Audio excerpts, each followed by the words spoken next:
The Spirit. Rin was the only child of the Yamaoka family.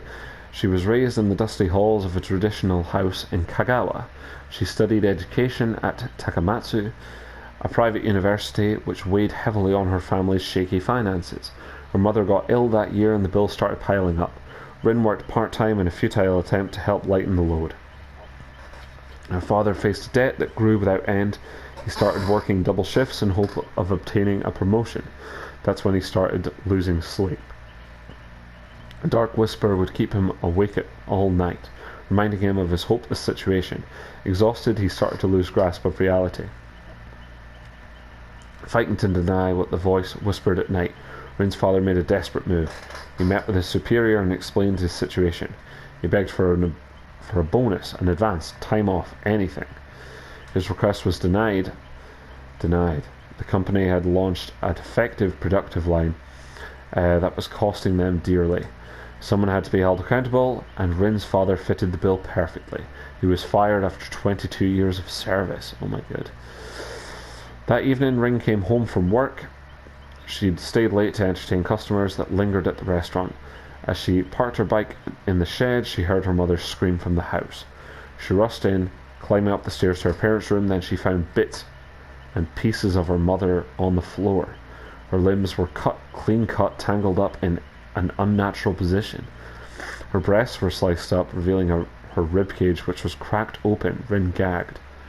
A sharp katana came crashing down. Rin blocked the blade, which bit into her bare forearm. The shock of recognition interrupted her pain. Her father was wielding the katana with a stoic expression. She cried out to make him stop, but he slashed her arm again. She rushed off and slid on the blood-smeared floor, using the door frame as support.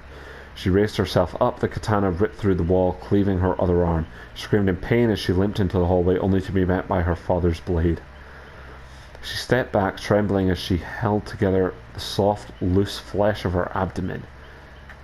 Images of her mother's tangled limbs flashed before her eyes. Rin charged at her father, making him stumble back.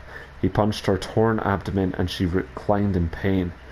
As she struggled to get back up, he slashed her thigh, making her collapse on the floor. As she crawled towards the stairs, he grabbed her hair and yanked her against a partition. The glass shattered on impact, and she fell through it, landing one floor down. She heard footsteps somewhere above her. With effort, she moved, worming her way into a sea of broken glass. The shards gnawed at her, ripping her flesh.